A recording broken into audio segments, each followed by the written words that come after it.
I want to see him on comfort heroes. I don't want him to be too experimental for a player like him. I think he should stick to like 5-6 heroes that he's comfortable on. And then I would rank him pretty high just because I think he's just so smart about the game, this guy. So I'm not going to put him in the same level of, say, Collapse. Not that he can't make it there, but I don't think he's quite there. But he's definitely top tier. There's also a difference in, like, you know, playing at that level in that role. There's a lot of different things to it too. But yeah. I mean, he's definitely had games where, especially his Magnus comes to mind, where he plays kind of like, wow, this like collapse level Magnus, and there's other games where like, well, not this game, maybe next game, right? So the consistency isn't really there, but that's pretty normal from switching roles. When he first came into the scene, he was playing like Ember offlane and a bunch of mid laners from the offlane, so he's been making a transition, and it's been pretty good so far, but it is still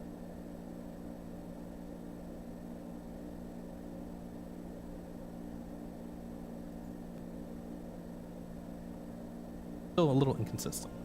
Yeah, I don't need him too much to pop off. I think if I look at the last tournament, a lot of the games they were just straight up first picking his hero between like the Stormbreaker or this Undying.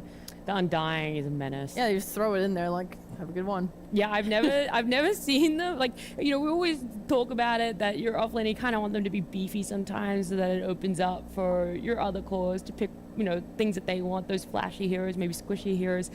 But his Undying is something else. He literally walks in there and he just face tanks everything and just gets to have his team stand behind him, just spellcasting, just dishing out right clicks. It's very impressive the way that he plays that Undying. When you get your net worth, he has like 8,000 health when he ults. Just walk in there and press Walk in there and you're like, what's up, guys? Decay over and over. What's up? Can't do anything.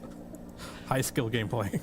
You gotta have a little bit of fun with it, right? You still gotta enjoy it, because that's one thing that teams have found success with, is keeping the hero pool small for some of the players. We always love to talk about who's playing unique heroes. If there's a way that a team is able to play a unique hero every game for themselves in this massive Swiss stage, if they're able to do it throughout all those rounds. But there's also, you know, something notable about sticking to it, being able to play that same hero over again and being so proficient in it. Yeah. You know what hero we forgot? I'm talking about Toronto Tokyo. His Dawnbreaker.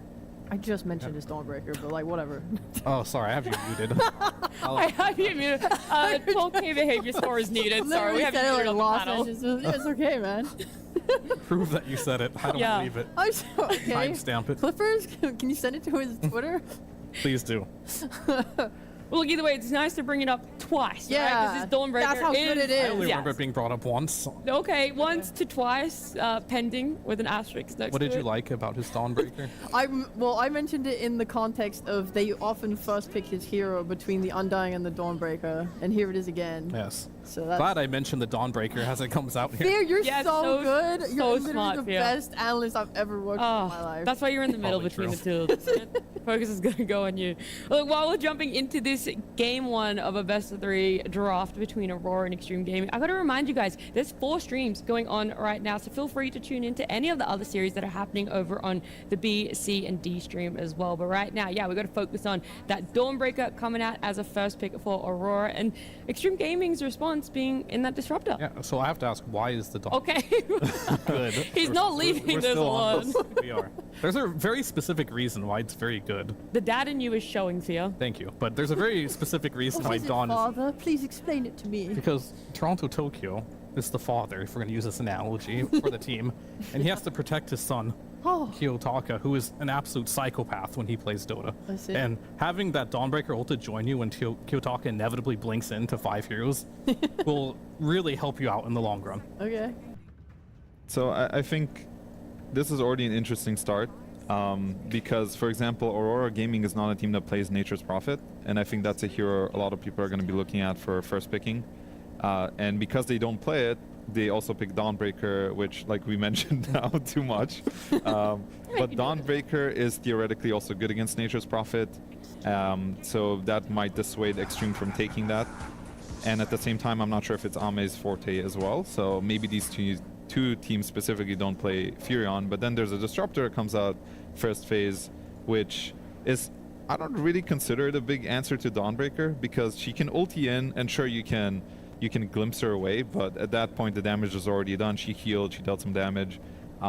Disruptor is a solid hero in the current meta, but to me it doesn't feel like a very strong response.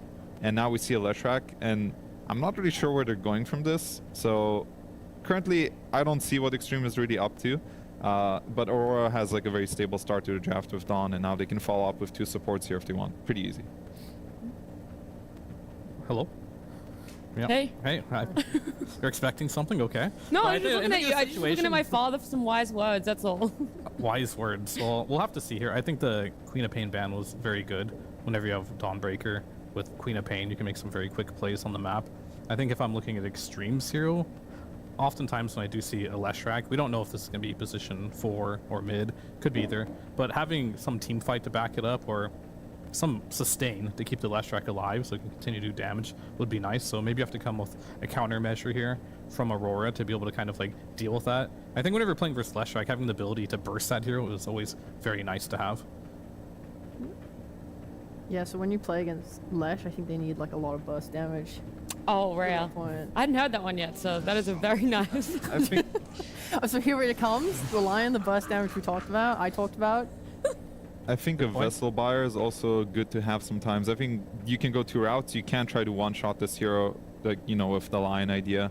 Otherwise, you can go for a hero that buys Vessel and just, you know, put it on a Leshrac. Pretty easy to take down. And we still don't know what this Lesh is up to.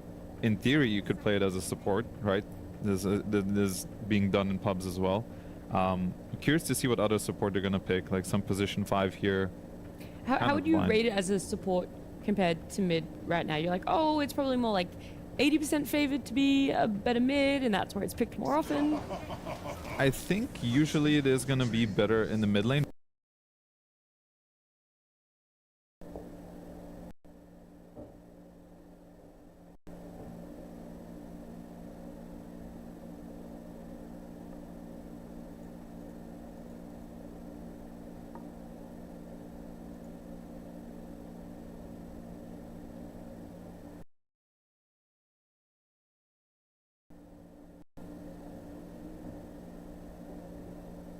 Your lion's gonna be able to set up. Your Dawn can ult in. Your Natures can TP in.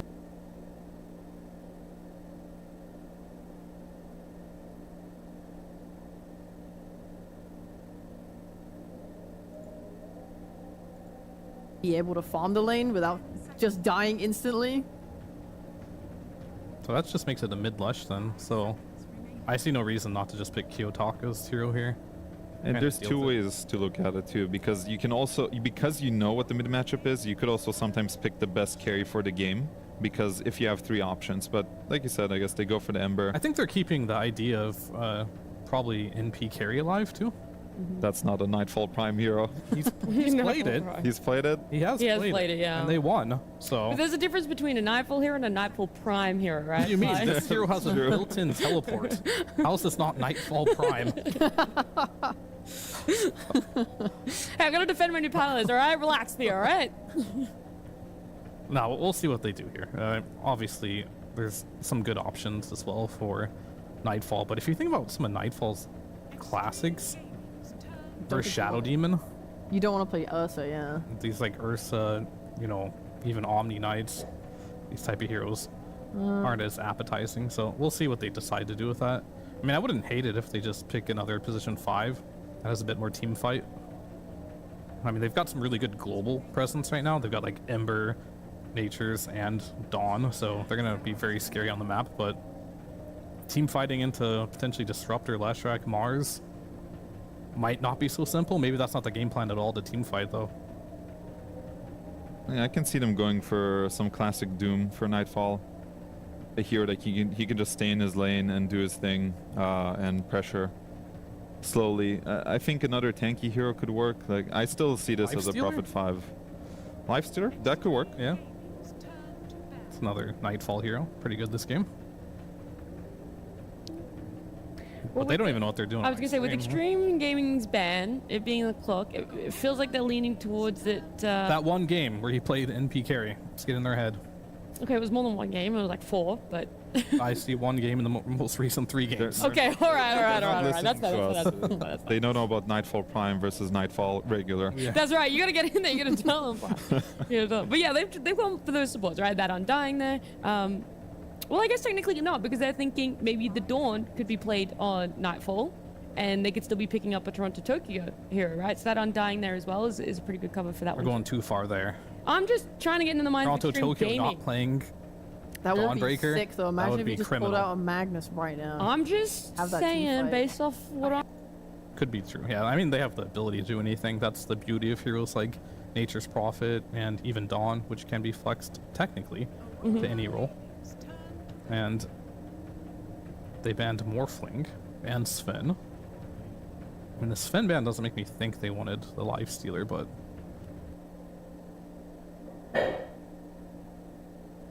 maybe they expected to get banned later. We'll see. Yeah. Doom, Lifestealer, yeah, I think those are two good calls. I'm not sure what else that he's looking at. Or it could be the past 5, like we mentioned. But I'm gonna guess on a melee hero for Nightfall. Okay.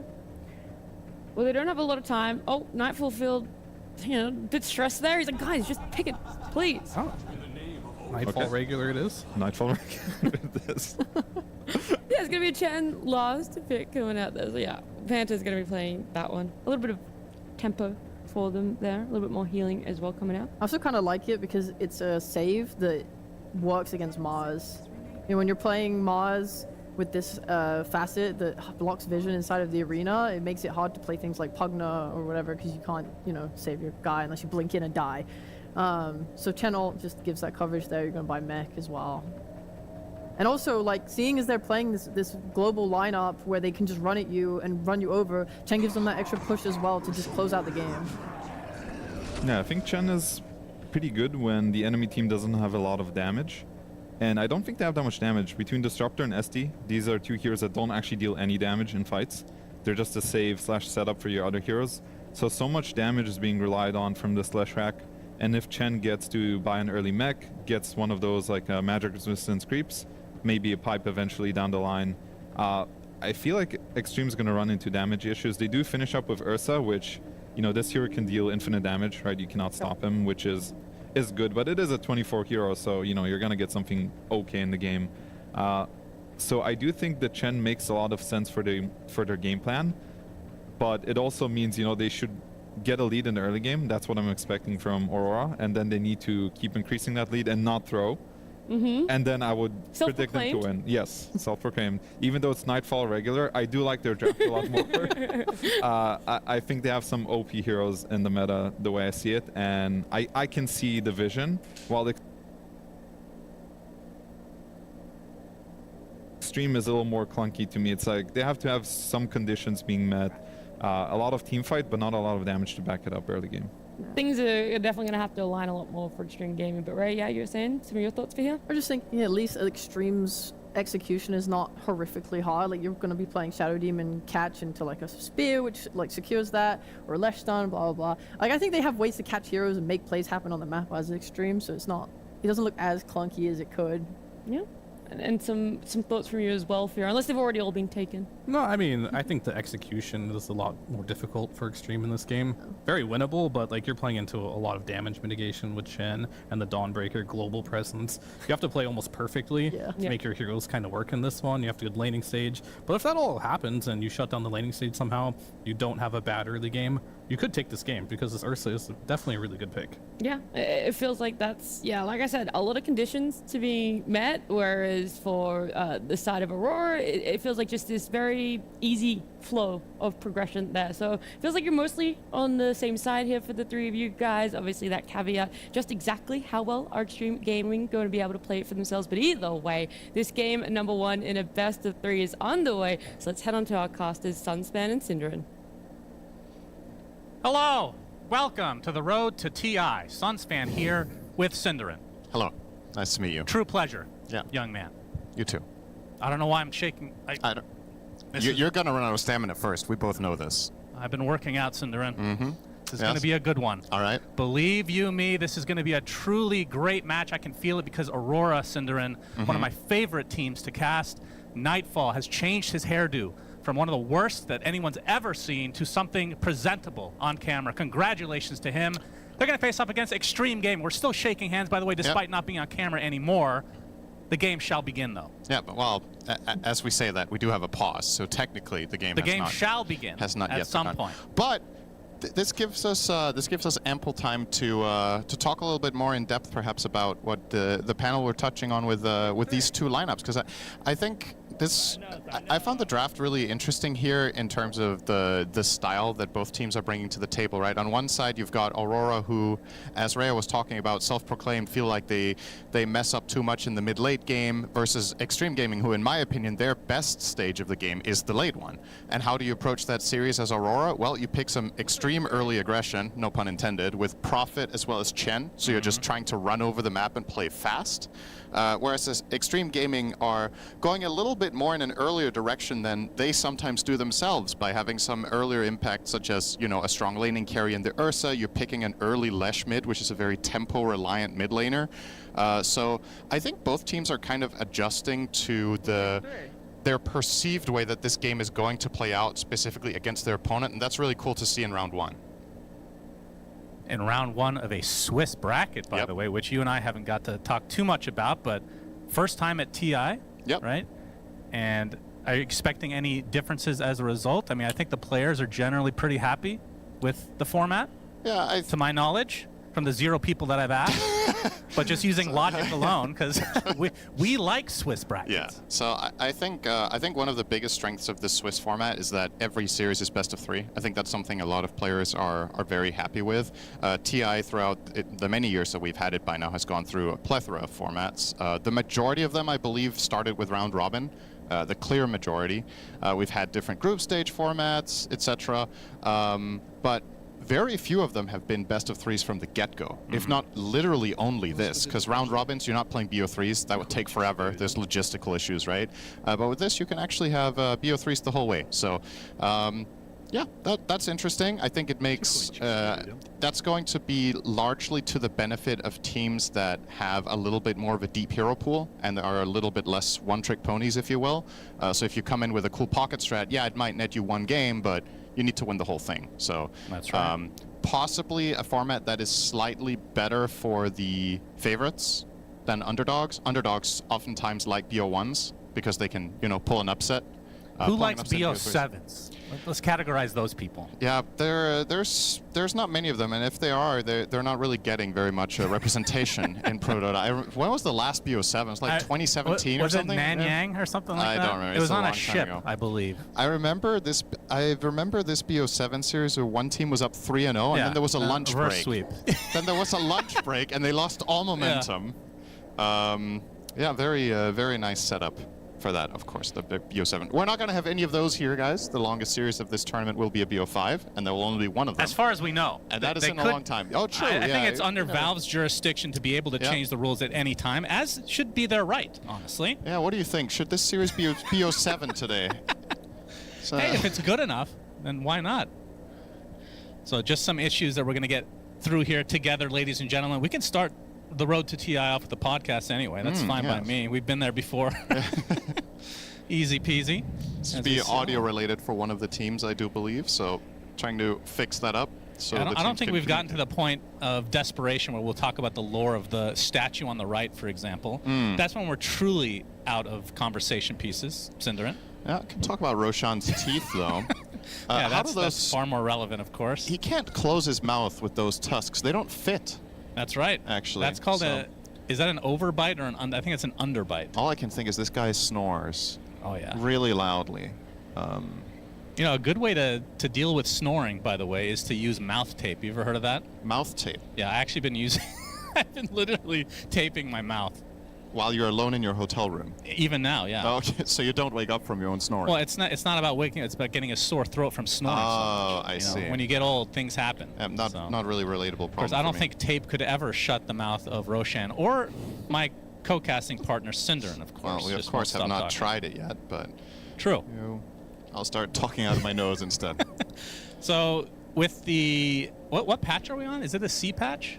I think it's D, right? D at this point? If I'm not mistaken. What are you expecting that is different from the past tournaments that we've been covering? Because it's been a hot minute, right? Like the last big tournament was EWC, which is over a month ago at this stage. Yeah, I think largely what the D patch brought about was, you know, whatever was, this is usually how when the letters get far enough, when we get into D, sometimes E, even F, rarely, versions, then a lot of the times the later patches are mainly just nerf patches, which, you know, you look at, okay, these meta heroes were doing too well in the previous tournament, or there's like some tech that you couldn't have foreseen. Like sometimes it can be teams stacking a specific mechanic. If you go down history, sometimes there's been a patch where healing was just really powerful and teams were running like 4 or 5 healing heroes. And then maybe you nerf either the playstyle or the heroes specifically.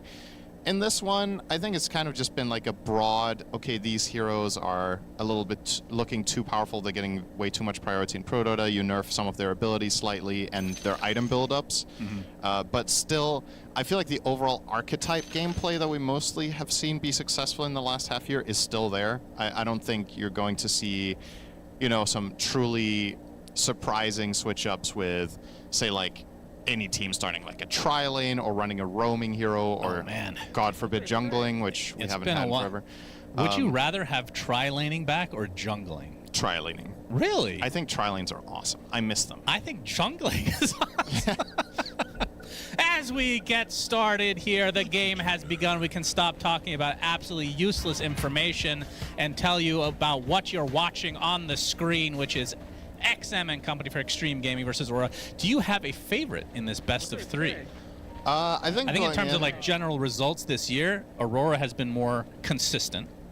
Right. I think I'm going to double check this, but I think when you and I did the predictions for this, this was one of the ones where we were on the border between, we think these two teams are in power levels going in. They're around the upper part of the middle-ish, like somewhere in the range of 7 to 9 is probably, or 7 to 10 is where we would probably place these in terms of power rankings. So I think this is a close match. In this game individually, I really like Aurora's draft. I think it's a lot of very powerful heroes in this patch. I think the pacing that they're looking to bring against Extreme is very good, but there's also the whole, you know, the mental aspect. This is game number 1 of the tournament, so maybe not as much in your own heads just yet with all the pressure and whatnot, but there's probably still this voice in the back of your mind saying, all right, we don't want to go too late against Extreme. They're good at late game. It's our Achilles heel. Right. So make sure you keep a stable and safe early game. But I think if both lineups play to the potential of what we've seen of these types of lineups recently, I think Aurora came out better for this. So got to deliver it in the gameplay, though. Pixlr, just a small part of the puzzle. Yeah, will we have a level 1 fight? It looks to, could have one here. Disruption from Jin Q, who gets sprouted, and everybody's going to walk away nice and safe. You did bring up an interesting point. Because the format of the tournament is quite different than past TIs, do you think there's more pressure on teams? Because a lot of times you could kind of skate by with the usual group stage, where now we have Swiss bracket. Every match matters so much more. I definitely think, I mean, I suppose in order to be knocked out, you need to lose a couple of series, right? So you could still have like an off day or at least one bad series and still easily bounce back. But I don't know. I think there's day 1 feels probably more important than usual. I guess that's what I'm gonna say here, because when you did the round robin format, we plenty of times saw teams come off to a slow start, like maybe 1-3 or even 0-4 on their first day and not looking too good. They get time to figure out what's going on and make adjustments. If you start 0-2 in series, you can barely drop a series anymore. Whereas when you're 1-3, for example, in a round robin, you can still drop a couple of games here and there and recover it, right? So I think day 1 is more important. And yeah, even more so than you just want to get off to a hot start, where again, Aurora definitely have the tools here to be able to try to play it fast. Now, Panto, as we're seeing on our screens here, starting with the tried and true Satyr Mindstealer Convert. This is the most popular facet to pick on Chen. You just keep mana burning and effectively winning a lane, almost. Just make the supports feel miserable. You can see Jinkyu already almost out of mana 1 minute into the game. Yeah, plus they have Lion on their team, so even more mana drain. Cinder. What a combination. Lion, your favorite hero, by the way. Of course. Yeah, we won't get into that, of course. That'll be beating a dead horse. Ame playing the Ursa Warrior in this game number 1. How's this hero feeling these days? I think it's very good in the right game. If you have a good lane matchup against, a lot of the time you're looking to lane against a melee core, but Dawnbreaker is just its own category in my book. It's an extremely powerful laner, so even Ursa, it doesn't feel particularly safe here. The stun combo between Lion and Dawn does a ton of damage, and you need to be careful about fighting at daytime. Don't talk about this too much with Dawn, but her innate, the Break of Dawn ability, which gives her more damage the closer to daybreak it is, means that you enter the laning stage against Ursa when the sun is at its highest point, and effectively the first couple of minutes of the lane you just out-damage Ursa quite significantly. It makes it hard for him to build that early advantage that he finds against a lot of other melee heroes. So then when nighttime comes around, if Dawn has won the laning by a little bit, maybe you can't necessarily treat her the same way as other melees. A lot of the time when you're Ursa, you're also looking at the bigger picture, like, is there enough lockdown for me, or can I play fights semi-freely? Can I isolate and kill targets? And he definitely has the setup and the ability to get in there if he gets either an Aghanims or BKB here somewhere down the road. So I'm sure that will certainly happen. As top lane, Panto continuing to be a nuisance here. Jin-Q constantly out of mana. Yeah. And XXS just trying to get as much as he can in this laning stage. Only 9 CS for him at the moment versus the 13 on the other side for Toronto Tokyo on the Dawn. First Lotus goes to Aurora, so definitely dominating the lane to start things out. Yeah, this is definitely the most one-sided lane we have in this game currently. Mars only 10-1 against Prophet's 20-4, and of course, it's generally how this lane is just going to go. I think this is on paper just a default loss, the lane for Extreme. I don't think Shadow Demon Mars can really hold a candle to this lane, and they don't have to either. The main thing with Mars in a lot of laning stages is to just get by and get your levels. This hero, I find a lot of the time, actually can do quite a lot with relatively little means, especially when played by XXS. He's one of my favorite Marses to watch. So getting him levels, as long as he doesn't get completely destroyed, should be okay. Mars does feel like one of those heroes that can still have pretty big impact in the game without having a ton of farm. Yep. As first blood, okay, X-Nova takes a tumble. Mira getting chased as Ame going to the wrong side of the trees. Now has to try to get to the other side, goes to the north instead. 3 members of Aurora beating upon him. Hammer on top. Ame still trying to get around the tree line. Starbreaker completely misses as Nightfall with the casual TP. Ame might actually live through this. TP support's coming in. And Toronto Tokyo, I mean, he's not getting any CS, Ame, under this tower. There's a glimpse, not going to do too much, but Ame does live through the day. This is definitely game 1 of the tournament here. Little bit of cold fingers for Aurora. Some of those spells, not their best casts, but they still got the first blood, which is what they were looking for. And this is, of course, the X factor of having Nature's Prophet in any position, is you can just globally bring that extra player to the table if you see an opportunity to dive. And this bottom lane is quite susceptible to it. Sure, you've got Glimpse, but if Prophet comes in at the right time and then gets glimpsed away, just the Sprout and 2 attacks might be enough to finish a kill, as you saw there onto the Disruptor of X-Nova. Oh, Mira. One more hit would do it. Good hex. Quite a bit of trouble, but Toronto Tokyo able to turn the tide a bit. Glimpse, though, onto Mira. Last right click from Ame is enough, so finally getting some retribution in this lane for the Extreme side. As he works towards the eventual Battle Fury, which will always have... I mean, the fact that he can eat through the Sprout, going to be pretty handy as well.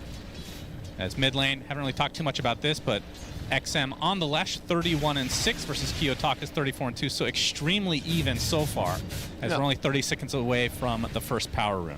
I think this is a pretty good result for Ember. Ame, another TP from Nightfall, a couple more right clicks, not quite enough. Ame does find the distance.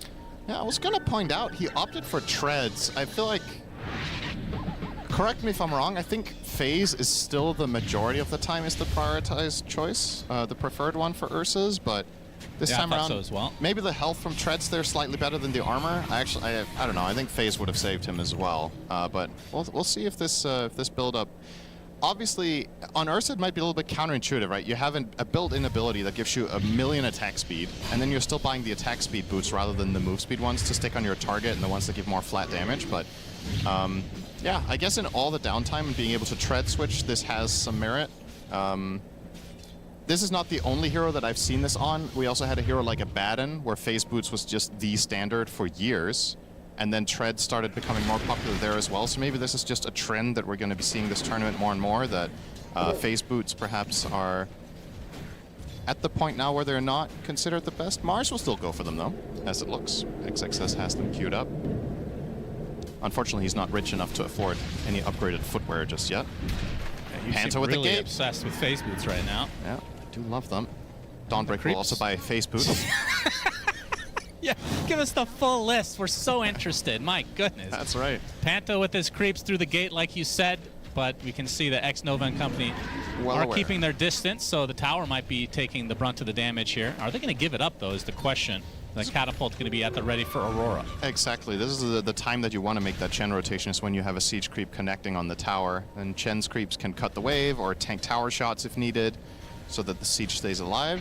And yep, that's exactly what's going to happen here. Summoning a new convert to block these attacks from the siege creep, and then the next wave is coming in. And yeah, I don't really think Extreme have what it takes to defend this whatsoever. Yeah, doesn't look like it. It's a very difficult play to rotate to. Leshrac looked like he was thinking about it on XM, but If only they had phase boots give on it up. Ursa, then maybe they could defend yeah, us. or Lesh.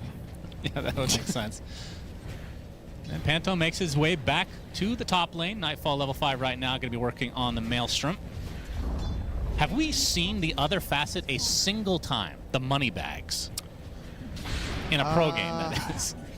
I don't even think I've seen it in a pub game. I think we honestly. saw it the day it came out. The Did we? first game Prophet was picked, maybe, and then I think they were like, oh. Oh, the enemy can pick up the goal. Yeah. Didn't realize that part. Would it, My be, goodness. would it be broken if only your allies could pick it up? I mean, With, isn't like, it just the- track, kind of? I feel like the amounts you get from the money bags isn't even. I mean, just being That- able to say money bags is too funny that I hope they keep the concept, as XM has a slight level advantage over Kiyotaka at the moment and has the illusion rune as well, so a way to dispel the searing chains if it comes to be. It's actually a full level ahead. That's really surprising, considering their CS. And, well, they both have 8 denies, or rather, Lesh only has the 6, so I'm assuming Kiyotaka has been spending a little more time on lower value CS. Well, XM also took a pretty nice stack in the triangle. Yeah, okay, so the experience from that, it's still surprising that that is worth a full level to me. All right, actually, Kiyotaka with a Searing chains dive apply. here. He's actually out of mana is XM, but the Diabolic Edict is something you truly have to respect. Oh, Glimpse glimpse. back, though, into the kinetic field. Kiyotaka did have a remnant up. Yeah, that's the panel was talking about this. Kiyotaka is a very high risk, high reward type of player, and having a player like that in your team can be really powerful because when he's on, he's super on. Obviously, the risks of him messing up sometimes is very much there, but playing against very aggressive players can be challenging for sure. And for a team like Extreme, you could see there they were bringing in multiple heroes to try to defend a Leshrac that technically wasn't even really under fire, but you just never know when Kiyotaka goes for these aggressive moves, if it's a poke and prod or if it's a true commit. So Yep, is Mira gonna get glimpsed back? First Solar Guardian of the Nice. game will actually be Earth blocked Spike. correctly. Starbreaker to follow. XM looks to be the death of the Lesh along with X-Nova, so a nice retaliation from Aurora. And now they have all these creeps here as Panto makes his way over, so another tier 1 in peril. this is the start that their lineup wanted. As already established, their team can play very fast in this game and kind of exploit the early power timing of heroes like Chen and Prophet to get those buildings down. With a 3k lead, looking at a mid tower as well, could be closing in on the 4,000 gold already. That's a quite substantial advantage to have now. Success, Arcane- first arena of the game, but it instantly gets impaled by Mira into the Hex. Might be the sacrifice for Aurora. Rebuke with the Pulse Nova enough. Ame actually makes his way over as well. Kiyotaka glimpse back. He's gonna get speared to a tree. Has a sleight of fist to buy a little bit of time with the remnant to the other side. X-Nova though spots him. Another remnant onto the other side of the kinetic field this time. And Aurora will be able to get out with most of their lives. 3k lead, forcing the Ursa out. Definitely a good thing for the Aurora side. Yeah, the enemy team placed 5 heroes mid for like 30 or 40 seconds. This is a lot of efficiency being lost in side lanes. In the meantime, Prophet just TP top and immediately continued farming. The Dawnbreaker's bottom, so Aurora, without question, getting more out of this exchange. Yes, you did stop the push, but having to bring all 5 heroes to stem the bleeding is not ideal, to say the least, for Extreme. Still, this is not in the territory of you're not in big trouble yet. And I think holding onto your mid tower has a lot of value. The main thing you want to avoid is that you just get rolled in the first 20. Like if Ursa gets to his second or third item timing after the Battle Fury, that's when this game gets really interesting, because his matchups are as good as they are, like we talked about. There's nothing really countering this hero this game. So the hero to hero matchup against carry Prophet is very good. Prophet has great stat gains and is usually just gonna stand and deliver. Ursa wins that fight 10 out of 10 times. So yeah, Extreme, if they can keep it in this range. Denied haste rune. Gonna cost them. X-Nova actually gets to the high ground. He's going to be okay, it seems. Although Kiyotaka, one more slide, does finish the jobs. Solar Guardian coming in. Mira getting some health back, but will be the death of Aurora. So 1 for 1. But XM trying to get outside this arena. A lot of damage with the Diabolic Edict. Toronto token to the high ground. Looks like he will survive. Unfortunately for Extreme, they do lose the Lesh. And now Jin Q eats his way out of the Sprout. Now, far enough away that should be okay. Another Searing Chains, though. Disruption. Help keep him alive a little bit longer as the Shadow Poison started to stack up a bit. Next, Nova looking for a glimpse. Oh, he gets Mira back to base. See ya. The classic. Another win there for Aurora, though. Overall, killing Lesh once more. They haven't really gotten it. I mean, I don't think he just hit level 6 recently for X-Nova, but that Static Storm gonna pay huge dividends in these fights. This, worth noting, that fight was also without Hand of God. So Panto didn't have it available at the time. In the upcoming fight, that is going to make a big difference. Fear was talking about this on the panel. I believe it was him or Fly, or both. You know, they sound the same to me. They both say very smart things consistently. The sustain between Chen and Dawn is nothing to scoff at here. A lot of Extreme Gaming's damage is actually not bursty. It's only really the Ursa that brings that burst to the table. Lashrak is consistent damage over time. You're definitely getting in your Chen heal. You're definitely getting in your Dawnbreaker heal in that. And as they also mentioned, damage issues is a bit of a concern. Between Mars, Shadow Demon, and Disruptor, these heroes don't do significant damage, so you're really putting all your eggs into the Leshrac Ursa basket to do the damage needed to kill heroes, which in turn means that in this early part of the game, you know, the sustain goes a long way. Interesting to see Panto opt for drums over mech, by the way, for that reason in particular. I thought he was actually going to just triple down on the healing angle, but he will go drums into pipe. That one less surprising. Good against many abilities here. Leshrac, Shadow Demon, Disruptor, and even Mars Spear. A lot of magic damage to be blocked. Ursa doesn't give a crap, though. No, he does not. There's Earth Shock. Yeah, that's a little bit here and there. And Ame only the recipe away from Battle Fury, so that's when the farm will start to truly take off. What do you make of the Atos on Lesh? Do you... Because the panel was talking about this is a game where Lesh can kind of get isolated and taken down by bursts from heroes such as Lion and, you know, connecting Dawn Ultimate. I'm a little bit worried that this Atos is not going to pay off in the way that you're hoping.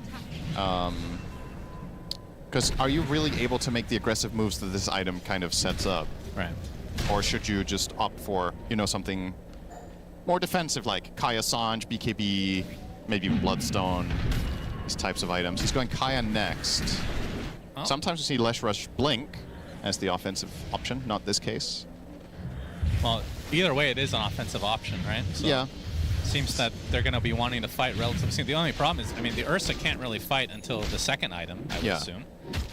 Yeah, maybe that's the idea. It gives you more of a fighting chance until Ursa's online, so it's kind of bridging the gap. It's also not strictly offensive. You got the 275 HP on it, but yeah, other options for Lesh usually favored in the defensive. Mira and Kiyotaka just walk right past the bear, unknowing. Kiyotaka's going to take a little bit of the farm on the sideline. But Ame taking a nice stack with that Battle Fury, as another tier 1 is likely to bite the dust. Yep. Oh, that's a lot of rally there. Oh yeah, I love rally. Skeleton Warriors getting to work. What's the... Sorry, go ahead. I was going to say, surely you're going mid next, right? I thought you were going to mention phase boots again, my bad. Yeah, well, if those skeletons had phase boots, that would be... Oh, they're going to jump. The Ember, a Static Storm being used, and that is exactly what we were talking about. That is the one use here that could find the early deaths of Kiyotaka. taking advantage of that very aggressive style that you talked about. And this is something that we've talked about in the past as well, is every team feels like they need one of these high risk, high reward type of players, and that's what Kiyotaka is. Well, I guess the issue is Aurora kind of has a lot of them historically. Yeah, it's definitely good to have one player that can bring chaos. But I also think it's also a little bit, how to say, it's not ideal if you're too conservative on the other players simultaneously, right? Like you want the right dynamic. Okay, this is a nice catch onto X-Nova. Yep. Nice find there from Mira plus Nightfall in tandem. And we'll get Nightfall his killing spree, the first of the game. Retaining this 4K lead. But yeah, this Ember kill might not seem like the biggest of deals. You know, you already got the tower, but keep in mind that the goal here for Extreme Gaming is to stay afloat. The goal isn't to be winning or get ahead. So every kill you get on a core to slow things down a little bit and retain some semblance of control over your side of the map is quite valuable. And to be fair, Kiyotaka is supposed to play aggressive here. You just need to